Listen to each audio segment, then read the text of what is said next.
과연 코스피의 이런 강세가 얼마나 이어질까요? 개미스쿨 시간에 이분과 한번 같이 고민해 보시죠. 신영증권 리서치 센터장인 김학균 전무와 함께합니다. 전무님 안녕하세요. 네, 안녕하셨습니까? 코스피가 굉장히 강하네요. 예, 연일 안 가본 길을 올라서고 있습니다. 이제 3,500까지도 30포인트 남았어요.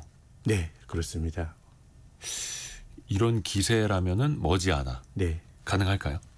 뭐가요? 3,500까지? 얼마 안 남았습니다. 3,500 이요? 이게 사실 예. 이제 네, 우리가 막 코스피 3,000 시대 이야기하던 게 올해 네. 초만 하더라도 뭔 소리야? 막 이런 이야기 있었거든요. 네, 네. 조금씩 근접하고 사실 있습니다. 주가라고 하는 거는 잘 모르는 거지만 네.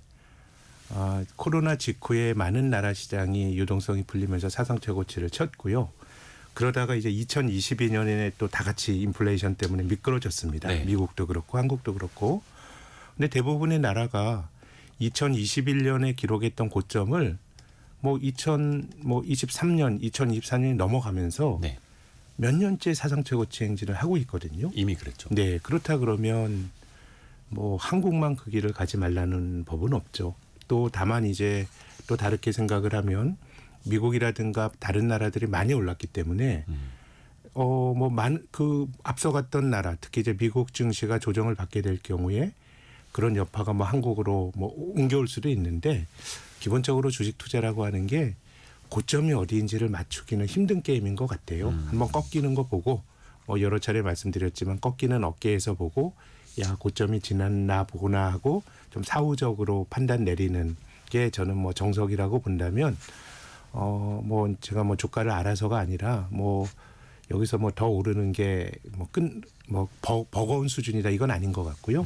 지금 우리 시장 PBR 1.1배 조금 넘어섰고 PER 12배 정도라 그러면 굉장히 가파르게 올랐지만은 이게 버블이라고 말하기는 좀 힘든 것 같고요. 그래서 굳이 생각한다 그러면 내적으로 조정의 계기가 생긴다라기보다는 해외 시장이 좀 조정을 받았을 때 그 여파가 좀 올 수가 있는데 그건 우리가 계산하기는 힘든 것이고요. 그래서 어쨌든 글로벌 증시가 다 같이 좋은 흐름이니까 이런 기조가 더 이어지지 않을까 그런 기대를 갖고 있습니다. PBR 1.1배. 네. 주가 순자산 가치. 그러니까 10,000원짜리가 11,000원에 거래되는 거니까 해외의 2배, 3배 시장보다는 훨씬 더 네. 저렴한 셈이고. 여전히 글로벌 증시 중에서 제일 낮고요. 그래서 이게 어떻게 보면 코리아 디스카운트인데 이게 해결이 될 거다라고 하는 기대가 좀 완화가 될 거란 기대가 이제 상당히 있는 거죠. 그래서 한국은 코리아 프리미엄까지는 아니더라도 저평가만 해소가 되더라도 사실 상당히 오를 수 있는 잠재력을 가진 나라이거든요. 근데 지금 지배구조 관련해서는 어쨌든 신정부가 출범하면서 정책에 기댄 바가 굉장히 큰데 여러 가지 이제 상속세 부과 금액 기준이라든가 아니면 배당 분리과세 세율이라든가 논란이 좀 많았었는데 최근에 대통령께서도 이제 분리과세 같은 것도 좀 이제 논의해 볼 수 있다라고 이제 이런 말씀들을 이제 하셨기 때문에 여전히 이런 기대가 그러니까 어떻게 보면 지배구조 개선이라고 하는 게 근간에 깔려 있다 그러면 한국이 다른 나라보다 사실 더 못 오를 이유는 없는 겁니다. 네. 그러니까 저평가만 해소되더라도 사실상 PBR이라는 게 주가 순자산 배율. 우리나라는 0.8에서 네. 과열돼 봐야 1.2 막 그 안에 있었었는데 네. 해외만큼만 올라도 그러니까 한 1.3까지만 올라도 3,900까지는 갈 수 있다. 이런 계산들도 네, 나오더라고요. 지금 사실 1.3인 나라도 별로 없습니다. 이제 동북아 나라들이 PBR이 낮았는데요. 예. 대만은 우리의 2배가 넘고요. 이제 일본이나 아니면 중국 정도 수준까지 간다고 하더라도 그런 나라가 한 1.5배 내외거든요. 네. 그러면 이제 제 생각에는 4천 정도는 저평가의 완화라는 것만으로 갈 수가 있는데 물론 이제 주가가 이렇게 올라가는 걸로 보면 쉽게 3,500, 3,600 갈 것 같지만 그 길이 또 이제 우여곡절일 수 있고 그걸 우리가 알 수 있다고 생각하면 안 돼요.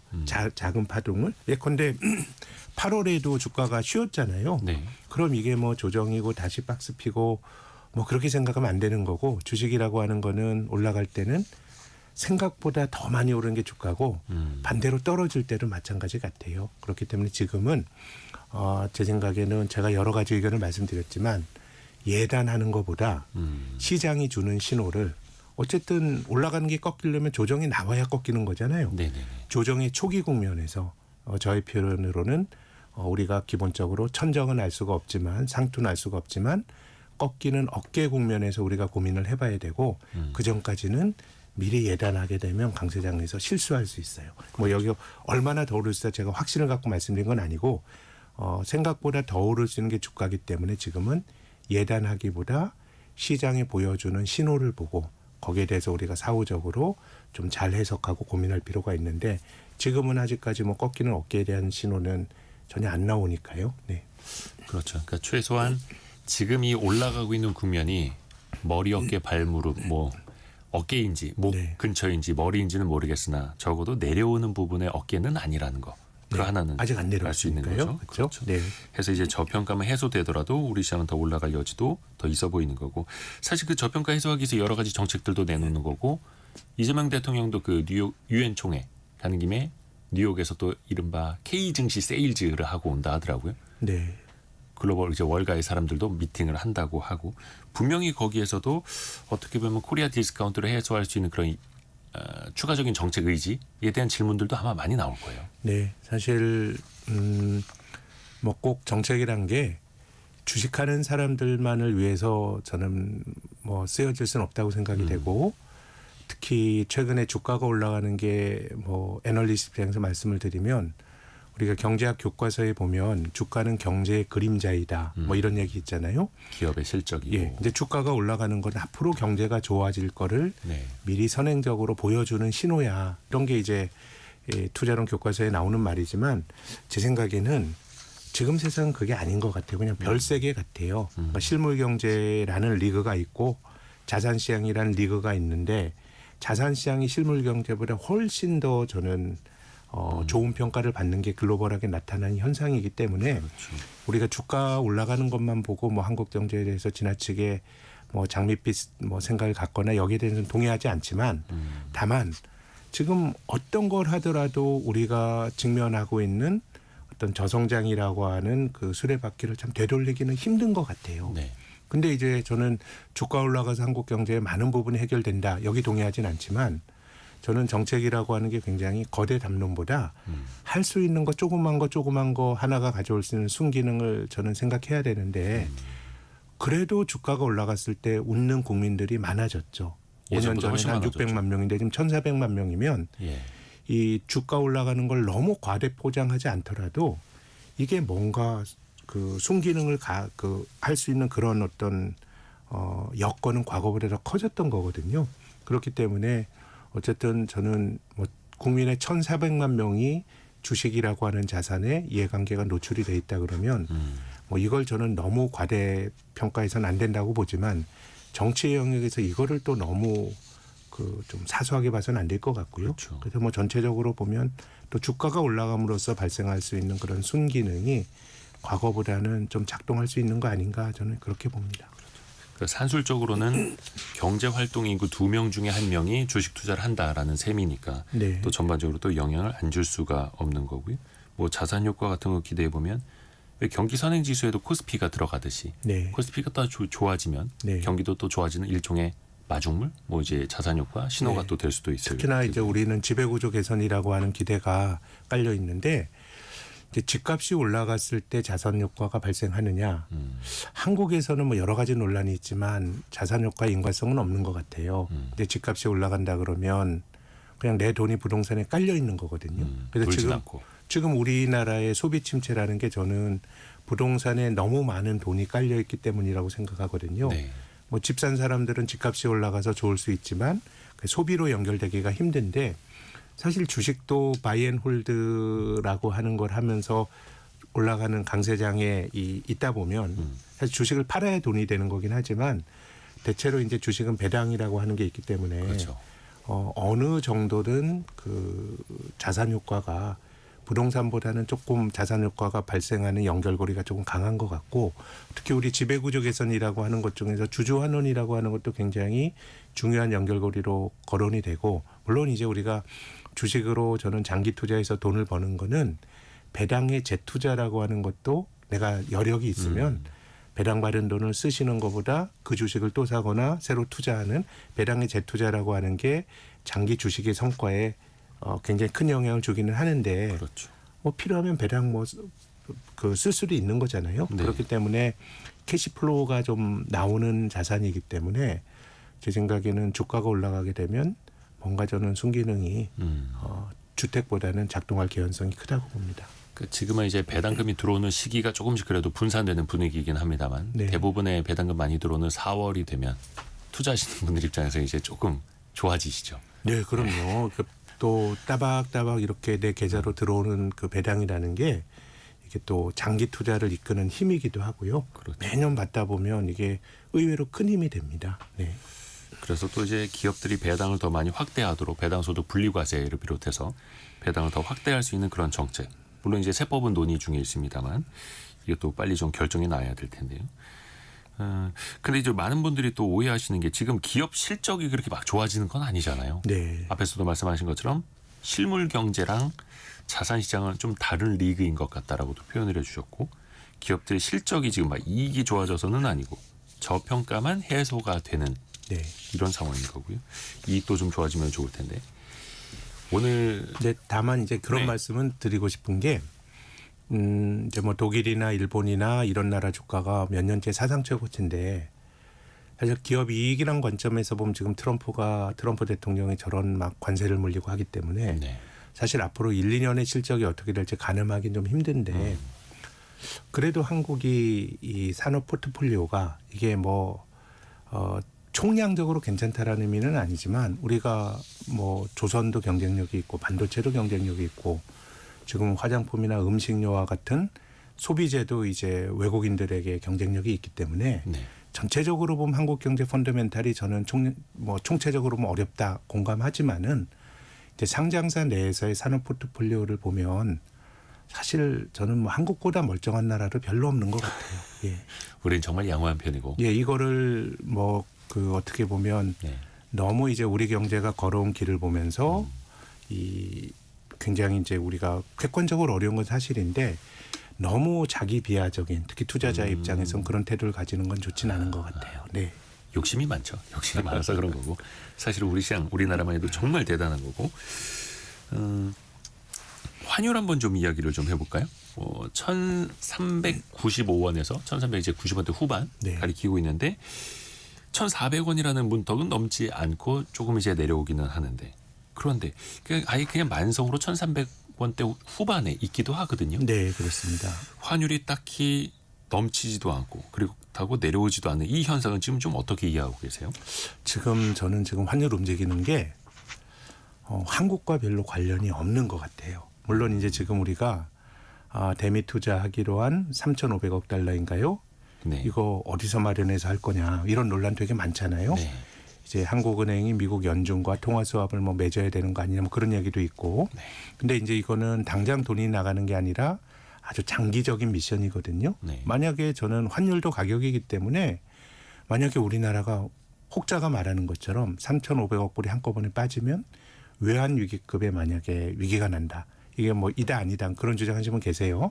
아니 그게 현실성이 있다면 환율이 이렇게 움직이진 않을 거예요. 선행적으로 막 급등을 하겠죠. 근데 지금 대표님 말씀하신 것처럼 시장은 그냥 뭐 잘 안 떨어지고 잘 오르지도 않는 그런 것 같아요. 네. 근데 지금 우리나라 환율이 4월 달에 1,488원 고점에서부터 7월 달에 1,350원까지 떨어지는 과정에서 우리나라 수출이 좋아지거나 우리나라 성장률이 개선이 돼서 환율이 떨어졌다기보다는 이제 뭐 트럼프 대통령이 감세를 하고 하면서 미국의 재정 적자에 대한 우려가 커졌고 네.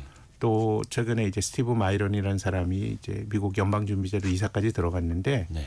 백악관 경제자문위원회 위원장인데 이제 이 사람이 달러 가치가 좀 약해져야 된다. 달러가 고평가되어 있기 때문에 미국이 무역 수지에서 적자를 본다. 그래서 미국이 인위적으로 달러 약세를 용인할 거다라고 하는 기대가 형성됐습니다. 네. 그래서 한국이 좋아서 그 환율이 떨어지면 이건 달러 워낙 강세라고 이름 붙일 수 있는데 제 생각에 1,350원에 떨어진 것도 미국발 요인에 의해서 환율이 떨어졌기 때문에 이건 달러 약세고요. 네.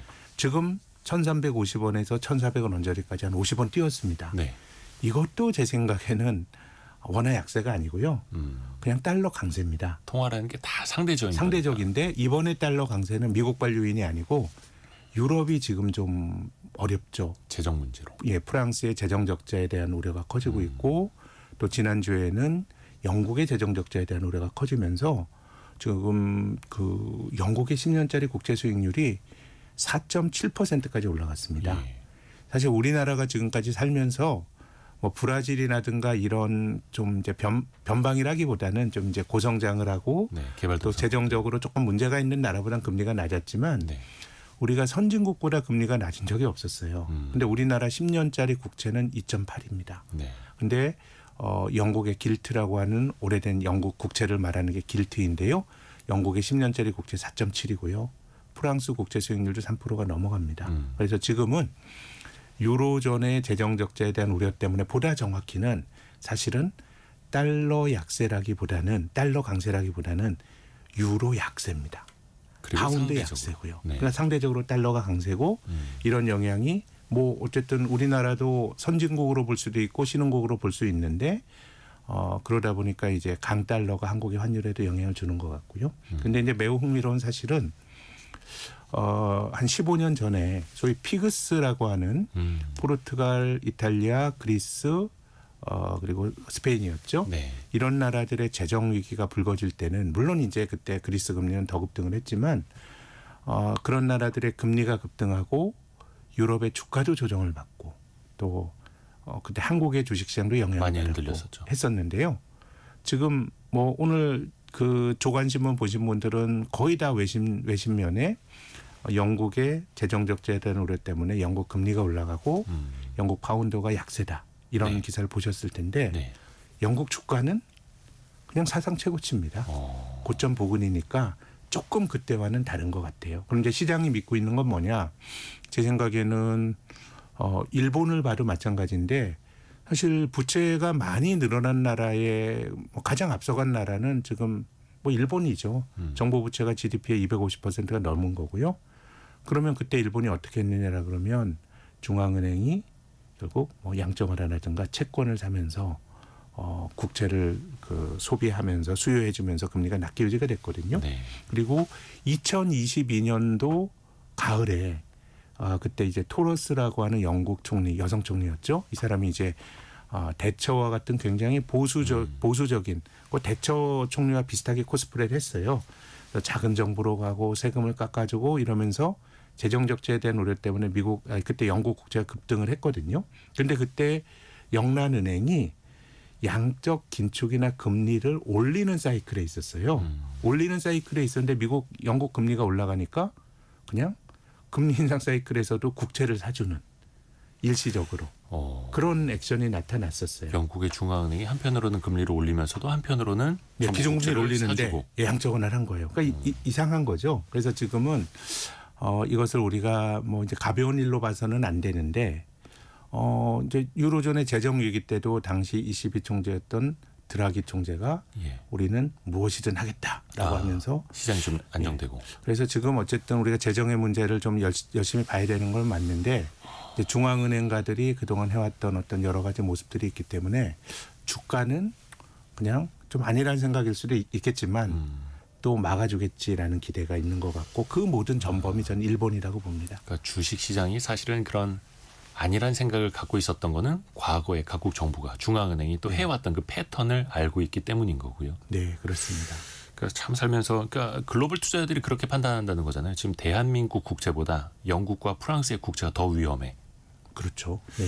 그런 상황이 지금 놓여 있고 말씀하신 것처럼 2011년으로 시기를 되돌려 보면은 글로벌 금융위기를 이제 빠져나오는 과정에서 더 타격을 받았던 그 유럽 국가들, 피그스 국가들 재정 위기 엄청났었는데 근데 지금은 뭐 재정이야 어떻든 주가는 사상 최고치 가고 있고. 네, 뭐 돌이켜 보면 지금 이제 시장이 굉장히 또 과열일 수도 있어요. 그냥 이게 사실 영향을 받는 게 합리적인 반응인데 주식은 거기에 대해서 그 굉장히 외면하는 그런 어떤 약간 버블 비슷할 때 나오는 상황일 수 있는데 저는 그것마저도 꺾이는 거 보고 판단하자. 어차피 지금 2008년 위기 이후로 2020년 코로나 이후로 보면 이게 펀더멘탈로 보면 계속 사상 최고치를 치는 주가를 설명하기가 힘들기 때문에 저는 이런 현상을 보고 우리가 당위적으로 규범적으로 야 주가 올라가는 게 우리가 살아가는 것과는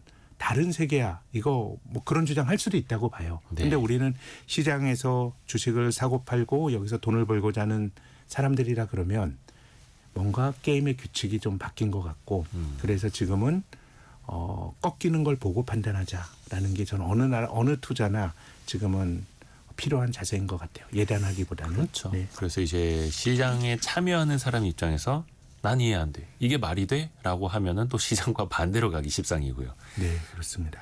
또 적당히 또 시장의 분위기에 맞춰가야 되는 것도 또 어쩔 수 없는 현실인 것 같기도 합니다. 그 환율 이야기를 했습니다만 1390원대 그러면은 올해 코스피가 뭐 주요 증시 중에서 가장 많이 오르기는 했습니다만 달러로 투자하는 외국인 입장에서 보면 여전히 그러면은 달러로 환산했을 때 네. 한국 증시는 더 싸 보일까요? 뭐 그거는 어느 시점으로 보느냐에 따라서 이제 다르죠. 예를 들어서 작년 4분기 올해 초는 환율이 1,400원 넘었으니까 아하. 그때 투자한 사람들 입장에서 보면 지금은 코스피도 오르고 원화도 그때보다는 강세니까 그래서 이제 환율로 보는 거는 어느 시점에 따라 다른 건데 네. 근데 이제 우리가 역사적으로 보면 지금의 환율이 상당히 높은 수준입니다. 네. 예, 우리가 외환위기 이후에 이제 변동환율제로 자유변동환율제로 이행한 이후의 역사로 보면 지금의 1,400원 언저리에서 환율이 형성이 됐던 시기가 길지 않기 때문에 오랫동안 한국 주식을 이제 투자하고 있는 사람들 입장에서 보면은 뭐 싸다고 볼 수도 있는 것 같고요. 네. 또 이거는 또 입장에 따라서 그리고 그 시점에 따라서 달리 봐야 할 테고요. 반도체 이야기를 좀 해봐야 될 텐데요. 오늘 삼성전자가 4% 이상 오르는 최근에 좀 보기 힘들었던 장 아니겠습니까? 네, 네, 그렇습니다. 최근에 삼성전자가 7만 원, 8만 원 올라와서 8만 3,600원까지 지금 올라서 있는데 삼성전자가 이렇게 또 나홀로 강세를 보이는 거는 정말 드문 일인데 뭐 좋은 일이라도 있답니까? 네, 사실 옛날에는 되게 많았는데요. 예, 최근 들어서는 HBM 같은 데서도 SK 하이닉스에 밀리고 하다 보니까 그랬죠. 사실 삼성전자가 약간 좀 주식시장에서는 좀 천덕꾸러기 비슷한 대접을 받았던 것 같은데 정확한 표현이에요. 예, 근데 천덕꾸러기. 사실 최근 한 2, 3년을 제외하면 삼성전자만 독주했던 사례들이 역사적으로 보면은 굉장히 오히려 많습니다. 또 삼성전자가 굉장히 큰 기업이다 보니까 시가총액이 적은 중소형주가 올라갈 때는 돈이 조금만 들어가도 그 주가는 올라갈 수 있는데 사실 삼성전자는 굉장히 큰 종목이니까 삼성전자가 올라갈 때 주변 종목들은 또 못 오르는 경우들도 굉장히 많았고요. 일종의 이제 수급 블랙홀이 된다라는 일종의 뭐 있죠. 그런 것도 있죠. 예. 그러기도 했었는데 뭐 최근에는 이제 삼성전자가 굉장히 뭐 훌륭한 기업이죠. 글로벌 IT계의 정말 훌륭한 기업인데 이 HBM이라고 하는 이런 칩 생산에 굉장히 이제 수율의 난항을 겪었는데 지금 또 엔비디아에 또 납품할 수 있다. 품질 테스트를 뭐 통과했다. 그런 뭐 외신 보도가 좀 있었던 것 같아요. 네. 아직 삼성전자가 직접 밝히지는 않았는데 외신을 비롯해서 이번에는 HBM3 12단이라고 하는 최신품을 엔비디아에게 품질 인증을 받을 가능성이 더 커졌다. 뭐 이런 네. 보도가 계속 나오고 있죠. 그런 것도 있고요. 그리고 지금은 반도체가 글로벌하게 최근 한 2주 사이에 굉장히 좋아졌습니다. 예, 지금 보면 이제 마이크론 테크놀로지 주가도 최근에 글로벌 미국 IT 종목 중에 단연 좋고요. 엄청 올랐죠. 네, 그러니까 지금 삼성전자 마찬가지고 뭐 하이닉스는 뭐 오늘 주춤합니다만은 뭐 그동안 오른 거 생각하면 장기적으로 주가 추세가 굉장히 좋았고. 그렇죠. 35만 원까지. 지금 시가총액이 하이닉스가 258조 원이에요. 네, 그렇습니다. 그래서 지금 전체적으로 보면 핵심은 지금 뭐 엔비디아가 계속해서 중심을 잡으면서 여러 가지 그 반도체 산업에 대한 기대를 계속 유지시키는 것 같고 네. 또 최근에 오라클도 비슷한 비즈니스 하면서 좀 했기 많이 때문에 AI 반도체로 이어지는 여러 가지 연결고리들이 작동을 하는 것 같고 그래서 저는 단 하나를 보자 그러면 결국 엔비디아 주가에 연동이 되는 흐름이라고 생각합니다. 엔비디아가 반도체 생태계에서 어떤 성장하는 흐름을 전적으로 거의 주도하고 있으니까요. 그래서 엔비디아가 먼저 올랐고 그래서 사실 삼성전자를 바라보는 관점에서 보면 이것을 주변주라고 말하면은 사실 저도 굉장히 생경한데 굳이 따지고 보면 엔비디아 올랐고 또 거기 잘 엔비디아와 비즈니스에서는 SK하이닉스 장기적으로 올랐고 약간 이제 주변에 있었던 종목들도 같이 올라가는 그런 양태가 아닌가라고 생각을 합니다. 그래서 크게 보면은 우리 증시가 4월부터 올라왔는데 일단 지배구조 개선이라고 하는 기대는 계속 깔려 있고 8월에 살짝 후퇴했다가 최근에 다시 또 이제 좀 커지는 그런 흐름인 것 같고 또 한 축은 원달러 환율이 떨어지면서 빗달러 자산인 한국 주식으로 외국인 매수세가 유입이 되는 게 한 축이었는데 요거는 9월 들어서 좀 약해지는 것 같아요. 그렇죠? 원달러 다시 올라가면서 근데 최근 들어서 다시 강화되는 거는 반도체에 대한 기대는 또 새로운 동력으로 작동을 하는 것 같은데 과거보다는 우리나라가 삼성전자와 SK하이닉스 반도체 투톱에 대한 의존도가 사실 낮아졌어요. 예전에는 2000년대 초는 삼성전자 한 종목이 네. 코스피 시가총액의 35%를 설명한 적도 있었습니다. 근데 지금은 뭐 삼성전자 15% 내외밖에 안 되니까 네. 그렇긴 해도 그래도 우린 반도체 의존도가 높은 나라이다 보니까 오늘 같은 경우는 반도체 효과를 또 시장이 톡톡히 누리는 것 같습니다. 그래서 약세장에서는 희한하게 뉴스가 나와도 계속해서 좀 뭔가 밀리고. 돌아가면서 안 되는 뉴스들이 나오는데 지금은 하나하나가 조금 전체적으로 좀 좋은 뉴스들이 시차를 두고 한국 시장에 좀 나오는 것 같습니다. 강세장일 때는 좋은 뉴스가 이상하기도 많고 그 좋은 뉴스에 또 주가는 바로바로 반응을 하는 게 강세장의 모습이기도 하고요. 삼성전자 이야기는요. 또 현재까지 들어와 있는 뉴스 한 번 더 정리해드리고 이어갈게요. 개미스쿨 시간 잠시 후에도 계속해서 이어집니다. 라디오 정보센터 다녀옵니다. 개미스쿨 시간 이어갑니다. 성공예감 이대호입니다. 2부 10시 36분 현재 함께하고 계시고요. 신영증권 리서치 센터장인 김학균 전무와 함께 개미스쿨 시간 계속해서 이어갈게요. 전무님, 네. 반도체 조금 더 이야기를 해보면 이번 주죠. 네. 23일에 마이크론 실적이 나옵니다. 항상 이게 마이크론이 세계 3위의 메모리 반도체 업체인데 네. 1, 2위 업체의 주가에도 영향을 많이 주지 않습니까? 그럼요. 네. 근데 그 전에 마이크론이 최근에 뭐 시장에 어나운스했던 것들을 보면 뭔가 기대치를 많이 높여놨더라고요. 네, 그렇습니다. 주가도 많이 올랐고요. 그렇죠. 네. 이번에는 이제 마이크론 회계 연도로 따지면 여기가 8월 결산법인이다 보니까 4분기 실적이 나오는 건데 네. 어떻게 보십니까? 근데 이제 뭐 엔비디아의 업황이 다르고 마이크론의 업황이 다르고 또 브로드컴의 업황이 다르고 사실 이렇게 볼 수는 없어요. 지금은 AI라고 하는 게 기본적으로 근간에 지금 있는 거잖아요. 거기서 파생이 된 것들인데 그렇기 때문에 지금은 앞서 그 실적을 발표했던 기업들의 가이던스가 뭐 어떤 거는 뭐 눈높이에 못 미쳤니 뭐 이런 평가도 있지만 대체적으로 지금 그게 꺾인다라고 하는 그런 징후들은 없었거든요. 네. 그래서 마이크론 같은 경우는 사실 SK 하이닉스류에 가깝다기보다는 메모리 디램 넘버 그 3가 삼성전자, SK 하이닉스, 마이크론인데 네. 사실 SK 하이닉스는 HBM으로 독주고요. 또 마이크론과 삼성전자가 조금 비슷한 요즘 느낌을 받는데 네. 물론 전체적으로 보면 마이크론 테크놀로지보다 삼성전자가 훨씬 훌륭한 회사고요. 근데 제 생각에는 앞선 기업들의 실적에 대한 그 전망 가이던스를 보면 마이크론도 크게 뭐 실망스러운 그런 가이던스를 내놓을 가능성은 좀 낮은 거 아닌가. 물론 이제 주가는 최근에 그야말로 급등을 했기 때문에 네. 뭐 반응이 일적으로 조정을 받을 수도 있다고 보는데 실적 자체는 제 생각에는 좋게 나올 개연성이 크지 않을까 그렇게 봅니다. 그러니까 이제 가이던스라고 하는 건 자기네가 발표하는 과거의 실적뿐만 아니라 우리는 앞으로 이 반도체 시장을 이렇게 봅니다라고 해서 일종의 전망치를 제시를 하는 건데 또 시장은 과거 실적만큼이나 미래의 전망치를 또 긍정적으로 듣고 싶어 하고 일단 기대치는 높은 상황입니다. 또 다른 반도체 업체 세계 시총 1위 엔비디아 아까도 잠깐 이야기해 주셨고 엔비디아가 여전히 이제 이끌어가는 장세 말씀을 해 주셨는데 엔비디아가 최근에 인텔에다가 50억 달러 우리나라 돈으로 한 7조 원을 투자한다고 밝혔습니다. 네.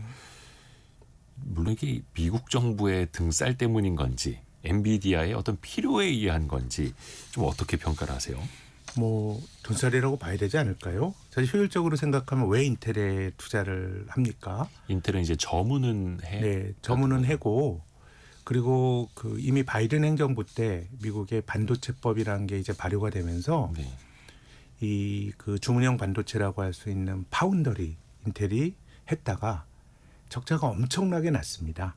그리고 기본적으로 저는 우리나라 그 노동자들이 이 미국에서 지금 말도 안 되게 몇 주 전에 쫓겨왔잖아요. 네네네. 그게 굉장히 상징적인 사건이라고 생각해요.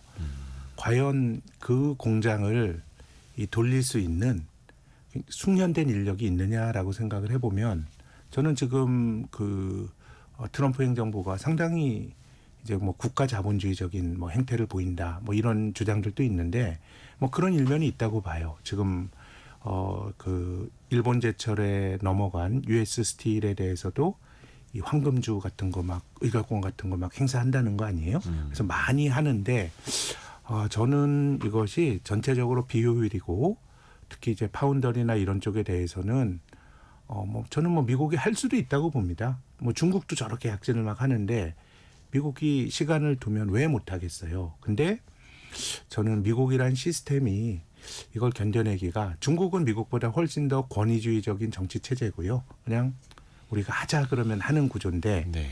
기업들도 상당히 이제 오너십이 저게 민영화된 기업이지만 실제로 주주들에 의해서 경영이 되는 건지 정부 의중이 반영이 되는 건지 이런 것들이 굉장히 의심스럽게 보잖아요. 네. 예.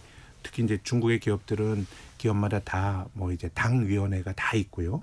그래서 이제 엔비디아의 이 천정페이가 쓴 책을 보면 인사나 이런 것도 당이 그 당위원회에 막 허락을 받는. 예. 근데 이제 미국은 그거보다 훨씬 더 오픈된 사회거든요. 그래서 저는 미국이 이렇게 하다 보면 너무 많이 코스트가 들어가고 또 비효율이 만들어지고 또 물가가 불안하게 움직이고 뭐 이런 과정에서 또 선거를 치러야 되고 이렇게 간다 그러면 저는 뭐 트럼프가 어떤 생각을 가진지는 알겠어요. 그리고 이렇게 하는 것도 그냥 단순히 공언이 아니라 실제로 행동을 한다는 걸 알겠는데 네. 이게 잘 될 수 있다라는 그런 보장은 잘 될 수는 있지만 시간이 되게 많이 걸릴 것 같고 그 안에 우여곡절이 굉장히 많을 것 같고요. 그래서 인텔이 저는 작년도 11월 달에 유서 깊은 다우 지수에서 빠졌어요. 다우 30 지수 안에 미국에서 제일 좋은 기업 30개를 꼽아놓은 다우 지수 안에 들어가 있다가 작년 11월에 빠졌고 빠지게 된 게 파운더리에서 그냥 대규모 적자를 보면서 회사가 휘청거린 거였거든요. 그렇게 보면 저는 이것이 굉장히 비효율이고 뭐 엔비디아 입장에서는 뭐 인텔과 그렇게 뭐 할 필요가 뭐가 있겠어요. 오히려 삼성이 더 잘해주고 예전과 같은 그런 교육의 체제라 그러면 삼성에서 사는 게 제일 좋은 거죠. 근데 이제 그렇게 하는 거는 저는 극단적인 비효율의 상징이고 이게 잘 될 거다라는 보장은 저는 전혀 없다고 생각합니다.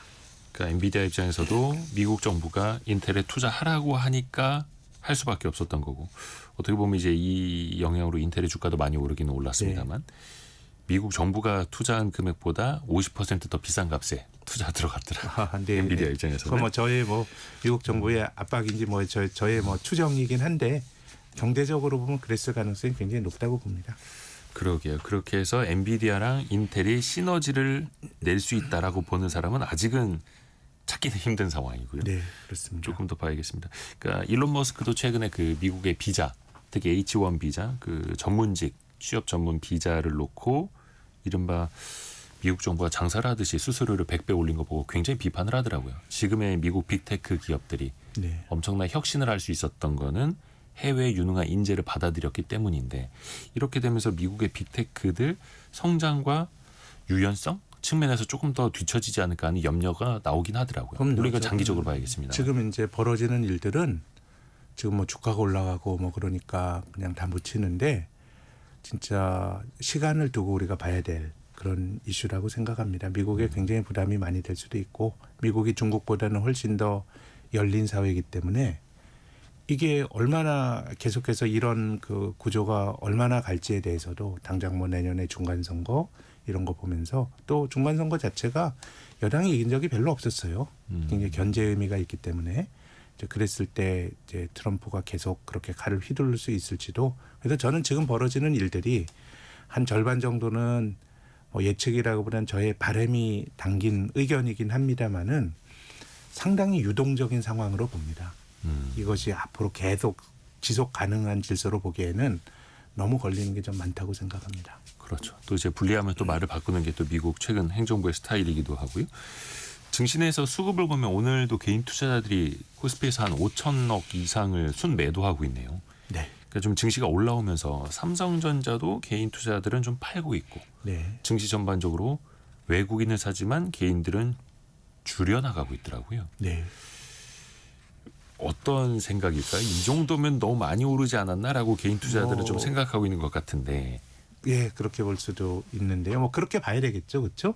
뭐 파는 거는 어쨌든 더 오를 거라고 생각하면 안 파니까. 근데 저는 이제 뭐 경제신문이나 이런 데서 수급을 다룰 때 외국이 사실 누가 사면 누군가는 이제 팔아야 되잖아요. 그렇죠. 뭐 3대 네. 주체니까요. 그러니까 다 살 수는 없는 것이고 또 주식이라고 하는 게 이제 극단적인 이해관계가 엇갈리는 사람들이 사고자 하는 사람은 단돈 100원이라도 싸게 사고 살 수 있으면 그 주문 안 낼 거고 파는 사람도 마찬가지인데 이제 극단적인 이해관계가 이제 맞물리면서 나타나는 건데 그렇게 보면 저는 어차피 누가 살려면 누가 팔아야 되니까 특정 국면에서의 수급 주체가 되게 중요한 것 같아요. 네. 예를 들어서 코로나 직후에 장이 올라갈 때는 거의 전적으로 외국인은 계속 팔았어요. 1,400에서부터 계속 팔고 개인 투자가가 계속 샀죠. 한국 기관 돈이 없고 동학개미들이. 예. 그렇기 때문에 특정 국면에서는 시장을 이끄는 주체의 움직임이 되게 중요한 것 같아요. 어차피 누가 팔면 누가 사는 거니까요. 그래서 2021년에 장이 꺾일 때도 개인 투자가들의 자금 유입 속도가 둔화가 되면서 시장이 전체적으로 주춤거렸거든요. 특히 뭐 LG 에너지 솔루션 그 분사와 같은 물적 분할과 같은 그런 거대 규모의 돈이 들어오면 한국 개인들의 돈이 확 거기 막 잠기고 블랙홀처럼 빨아들이고 이러면서 시장이 조정을 받았는데 뭐니 해도 이번 사이클은 외국인 주도의 시장인 것 같아요. 그렇죠. 예, 그래서 뭐 파는 사람이야 뭐 안 좋게 보거나 많이 올라서 팔았겠죠. 그럼 뭐 그 이상의 그런 복잡한 해석이 필요한 건 아니고요. 뭐 그런 건데 이번 사이클을 이끄는 거는 이제 외국인 투자가 들이니까 전체적으로 보면 외국인들의 스탠스가 제일 중요하지 않는가. 그래서 시장을 판을 읽는 데는 지금은 개인 투자가들이 파는 뭐 이런 것들을 유추하는 것보다는 외국인들의 스탠스가 제일 좀 중요하지 않을까 생각합니다. 그렇죠. 해서 많이 올라가는 주식들의 유형을 봐도 외국인 투자자가 선호하는 네. 혹은 이제 대형주. 네. 그렇죠. 그러니까 과거에 개인 투자자 중심으로 사서 증시가 올라갔을 때는 뭔가 당장은 적자지만 미래 기술, 뭐 네. 미래 성장이 기대되는 막 그런 기업들, 꿈이 많은 기업들 위주로 네. 많이 올라갔었다라면 해서 이게 장세의 수급을 보고 어떤 기업들의 주가가 더 많이 오를 것인가 이걸 또 판단하는 것도 중요할 것 같더라고요. 그렇습니다. 예. 지금은 확실히 우리나라가 이제 기업 규모별로 시가총액 1위부터 100위까지가 대형주, 101위부터 300위까지가 중형주, 301위부터 끝까지가 소형주고요. 코스닥 시장은 전체적으로 코스피로 치면 소형주에 가깝거든요. 네. 근데 올해 한국 시장 굉장히 많이 올렸지만 대형주와 중형주 성과가 코스피와 비슷하고요. 소형주와 코스닥은 훨씬 뒤처져 못 있습니다. 미치죠. 예, 그 성과가 한 10%포인트 이상 격차가 날 거예요. 네. 근데 지금 말씀하신 것처럼 이게 또 외국인 주도 장세에서 또 나타나는 과거에도 나타났던 현상인 것 같습니다. 그래서 또 그 장세를 잘 읽어야 된다라는 거고 좀 이제 기대되는 측면이 그동안 이제 내수 경기가 너무 어려웠었기 때문에 외국인 관광객들이 좀 많이 와주는 게 그래도 일견 좀 도움이 됐었는데요. 다음 주부터는 중국인 단체 관광객의 무비자 입국도 시작된다 하더라고요. 관광 관련주들이 또 일부 이게 반영한 건 있겠습니다만 내수 경기나 전반적으로 좀 어떻게 도움이 될까요? 뭐 지금 한국의 내수는 지금 돈이 그냥 다 부동산에 깔려 있어가지고 네. 내부적으로 이렇게 좋아지긴 굉장히 힘들 것 같은데요. 근데 2015년, 16년 이때까지 그때 우리나라 내수 기업들을 수출하는 내수라고 그랬습니다. 수출하는 내수. 예, 실제로 물건을 나라 밖으로 파는 게 아니고 외국인들이 와서 특히 이제 중국 그 사람들이 와서 사주면서 그런 기대가 형성이 됐거든요. 맞아요. 근데 이제 소비라고 하는 게 약간의 정서적 문화적 코드도 작동하는 것 같은데 지금 우리나라 뭐 전 앞에 K 붙이는 거 좋아하진 않지만 이 그 뭐 엔터테인먼트라든가 이런 것들은 상당히 좀 약진을 하고 있어서 네. 특히나 저는 중국은 중국 정책 당국이 한국에 대해서 뭐 어떤 평가를 내냐가 되게 중요한 것 같아요. 근데 뭐 우리 11월인가요? 에이펙 회담에서 또 트럼프 대통령이랑 시진핑 주석도 만날 것 같고 네. 시진핑 주석은 어쨌든 한국에 또 올 가능성이 높아진 거 아닙니까? 그렇게 본다 그러면 제 생각에 한국의 내수 소비 주식은 중국의 정책 그리고 또 중국인들의 입국객 수 이런 것들과 많이 연동이 되지 않을까 생각합니다. 10월 31일 또 11월 1일까지 정상회담이 그 일정으로 열리는데 일단 뭐 트럼프 대통령하고 시진핑 주석의 참석은 거의 확정적으로 계속해서 이야기가 나오더라고요.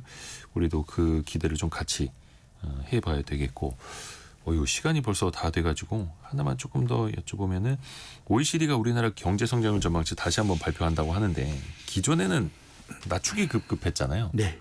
최근에는 뭐 증시도 좀 좋고 소비 쿠폰도 좀 풀리고 그만 낮춰도 되겠죠. 근데 혹시나 OECD가 올릴 여지도 있을까요? 약간 뒷북입니다. 지금 항상 경제 전망들은 좀 그런 3개월 전에 전망치를 1%로 낮췄는데 네. 시장에서는 OECD가 1% 낮추는 기간 동안에 우리 성장률 전망치가 한 0.8, 0.9까지 낮아졌다가 지금 이제 소비 쿠폰 풀려서 한 1% 정도 됐거든요. 네. 이제 그렇게 본다 그러면 지금 시장의 기대치 1% 정도를 그냥 확인시켜주는 정도 아닐까 생각합니다. 지금 또 경제 전체적으로 보면 한국의 성장률 전망치가 그렇게 상향 조정될 만한 그런 여지가 아직 크진 않은 것 같습니다. 조금 더 선순환 효과들이 조금 더 강력해지길 바라보고요. 신영증권 리서치 센터장인 김학균 전무와 함께했습니다. 고맙습니다. 감사합니다.